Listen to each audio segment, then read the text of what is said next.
This is Ticats Today for a Monday, August the 16th, 2021. It's your digital host, Louie B. Thanks so much for checking us out wherever you get your podcasts on the Ticats Audio Network. Hope you had a great weekend. A result of the game aside, I know I did on Friday. Went to go see one of my favorite bands, Good Hamilton Band in Arkells. It just made me more excited to be surrounded by like-minded people when the Ticats kick off their season at home on Labor Day. Did that. Of course, game on Saturday, but before that had my grandparents' 60th anniversary. And then yesterday I got to see my friends building a house out in Wainfleet. So it was an exciting weekend. I'm also hoping you had a great weekend too. But let's get into it because the Ticats on the wrong end of a 30-8 scoreboard in Regina. They dropped to 0-2 as they hit the bye week after their loss to Saskatchewan. And not the place really anyone saw the Ticats after the first 2 weeks of the season. But here they are. Ticats just couldn't get anything going, much like in Winnipeg a week earlier. Just really nothing clicking and not much to say.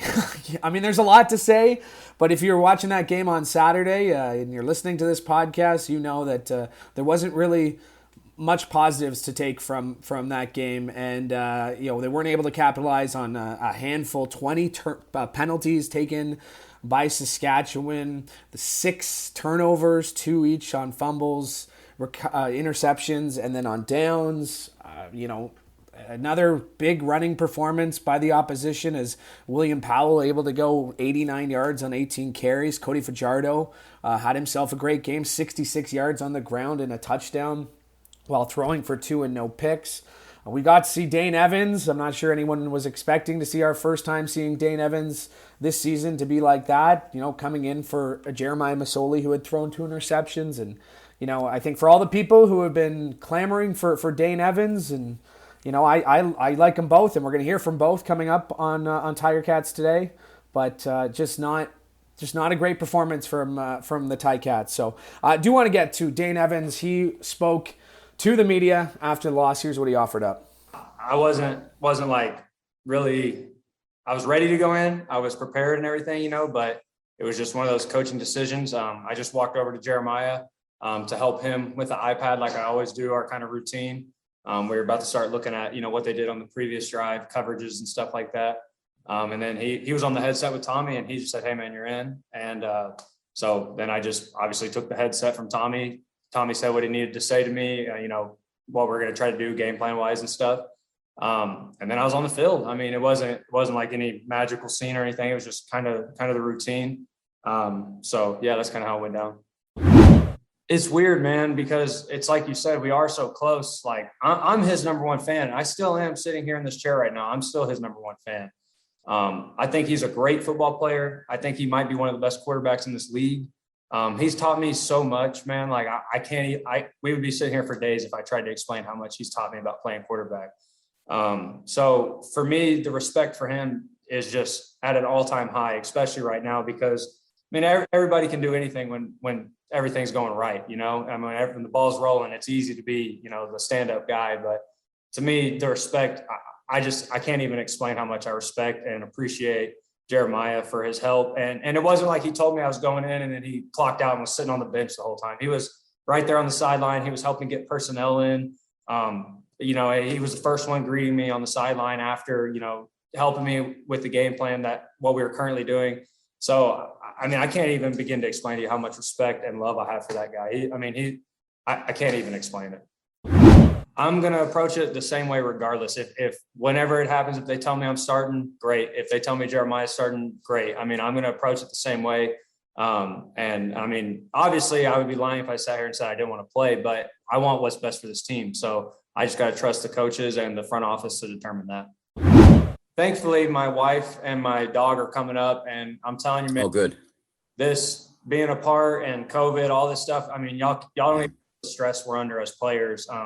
Half my heart has not been here the whole time. Not saying I'm not, bought in, but you know how it is when you're married, and Nikki is my best friend. So not being able to see her the last, almost 2 months, it's been really hard. I'm very excited to see her when we get back. So I'm going to take some time to spend it with her, and then we'll get this thing rolling football-wise. That is Dane Evans as he spoke to the media following the Ticats' 30-8 Week 2 loss to Saskatchewan. You heard there at the end that his wife and his dog, I'm sure he was excited. If you follow him on Instagram, you know he's excited, or was excited to see them, and this should be great for him mentally to get to see his wife and his dog, and for everybody. It's a big bye week. We were talking to Andy Fantuz about this on Tiger Cats post game, and he says it's important to obviously review the tape as soon as you can, but it's also important to let your mind go somewhere else other than football, because this is all these guys have been doing for 6, 7, 8 weeks now, and they deserve some time off. And I know there are some people who are going to be listening. They're 0-2. They should be working hard, and believe me, they are. There's no doubt about it. But good for Dane, and a great quote there on Jeremiah Masoli. The mutual admiration club between Dane Evans and Jeremiah Masoli is just really great to see. And he respects him. He thinks he's one of the best quarterbacks in the CFL, and it's going to be interesting. It's going to be an interesting week at practice, that's for sure. We caught up with Orlando Steinauer on Tiger Cats postgame. You can check that out wherever you're checking out this podcast. But let's hear from Jeremiah Masoli as he spoke after the game on Saturday night. I felt like we were in a dogfight, man. It's not like we were getting blown out. It was a game. It was a 1-2 possession game, and unfortunately, kind of like last week, man, we just kept shooting ourselves in the foot. So we got to fix it. I wouldn't say right away every time. Definitely got to give some credit to those guys. Their defense played well, and we didn't. It wasn't just up front, it was all around. So we got to figure it out, man. It takes more than just a line to block. It's all of us getting the ball out on time or early, and we just got to do a better job. Coming into games, knowing what we want to do and executing it. What do you think? I feel fine out there. We went down there and scored, but at the same time, like we just watch the film. Like we got to get better all around. And I'm not excluding myself at all. It's just we got to play better football, man. That's not tight cat football out there right now.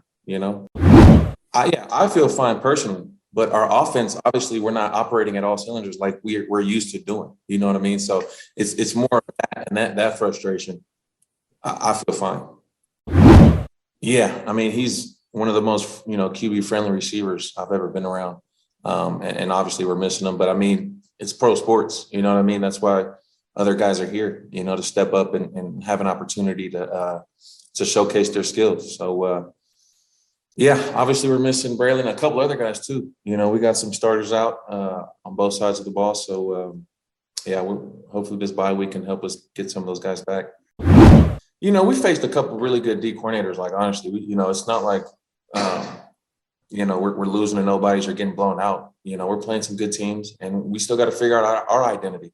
We got to get our rhythm going. This year has nothing to do with 2019. You know what I mean? Like, it's new faces. Like you said, we don't have Braylon out there. We got to find some rhythm and get it going. We got to have discipline, man. We got to play smart football. It doesn't matter if guys are chirping. It doesn't matter if they got the first shove and you're just shoving back. Like I said, smart football, from holding or offside, whatever it is. It doesn't matter what it is. We all just got to play smart, complementary football. And it's not like the coaches don't preach that. We preach that to the T every day. So it's something, man. We as players got to figure it out. We got to hold each other accountable.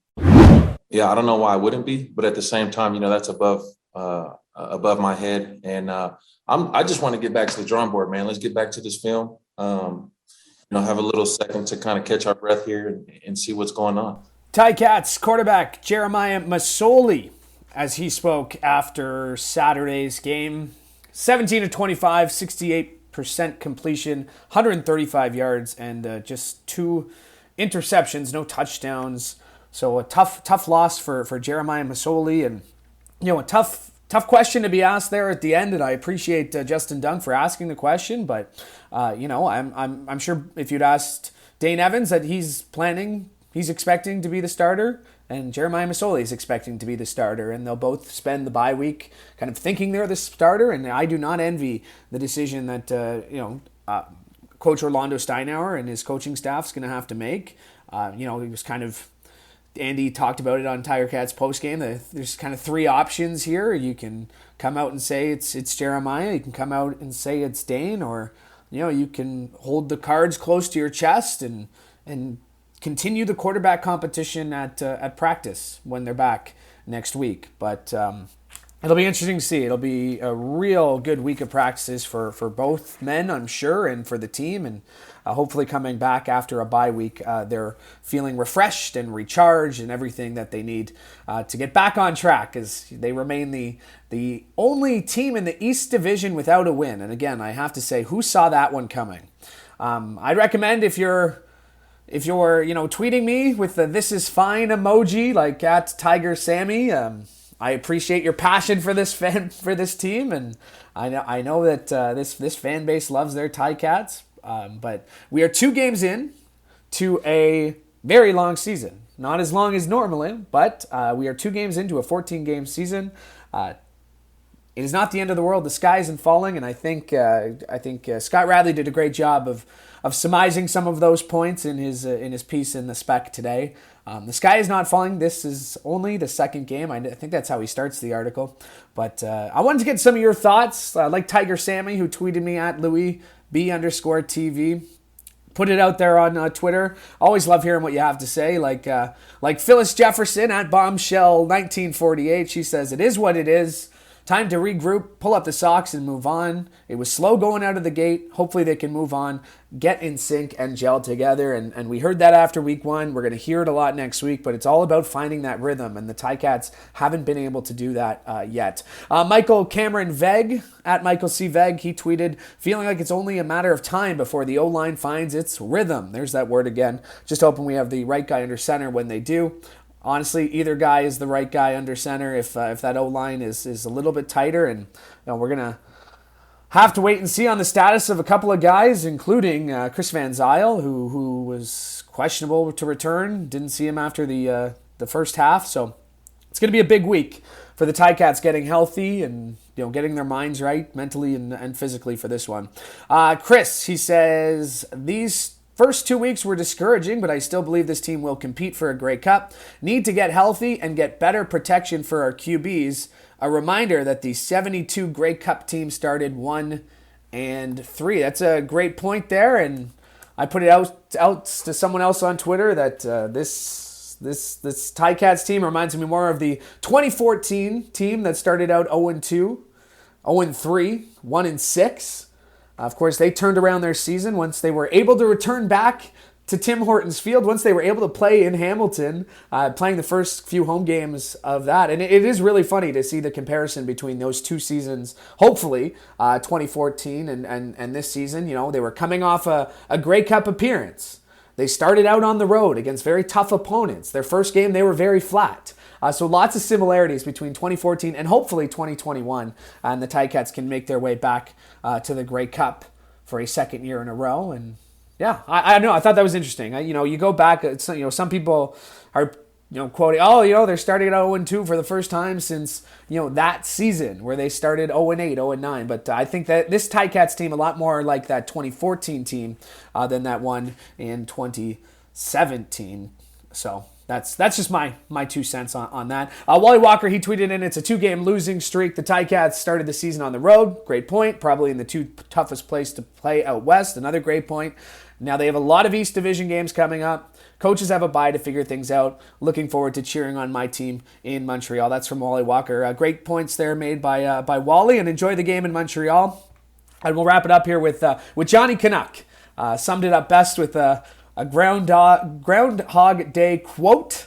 Of course, a great Bill Murray film. He says, "The same I feel every season. Full panic in August, hope in September, planning the parade in October, and despair in November." Well, the season's going to go a little bit longer, so maybe you'll feel despair in November and ultimate glory in December. But Johnny Canuck, thanks for tweeting in your response, and thanks for joining us today. It is a short one. It is a bye week for the Ticats, and I guess I'll let you know because the Ticats are on bye. Throughout the week, we'll be doing Ticats Today bye week edition, where we'll be checking in on the other matchups around the CFL and talking, to people across the CFL about their thoughts on the Ticats 0-2 start. So thanks for listening today. Make sure to join us tomorrow, same place, same time, for the Ticats Audio Network. I'm Louie B, hoping you have a great day.